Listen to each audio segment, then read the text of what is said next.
Nalaglag wala sa second floor.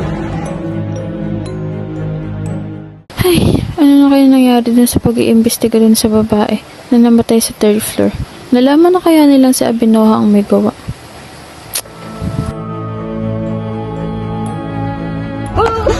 Ano ba yan, Ashley? Hindi pa nga ako nakakalimot din sa nakita natin nakaraan sa second floor. Dapat na tayo uminom doon. Hindi na. Baka tayo pa masisi sa nangyari din sa babae. Kaya ba ng konsensya natin? Kaya niyo.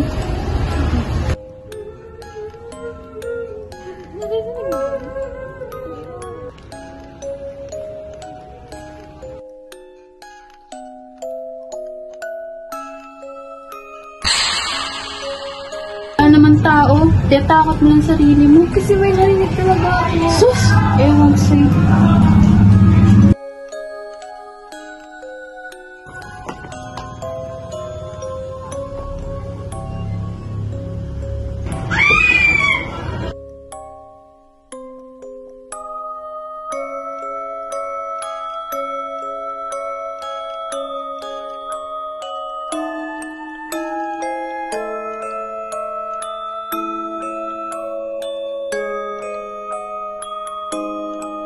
Kung si Abinoha, Ancheta at Belio nawala na ng dahil sa aksidente kung maituturing. Aksidente nga ba? O baka may kanalaman ito dun sa naaksidenteng babae? Totoo nga kayang nagmumulto siya? Kung silang tatlo natapos niya na. So, ako na yung susunod. Hindi mangyayari yan.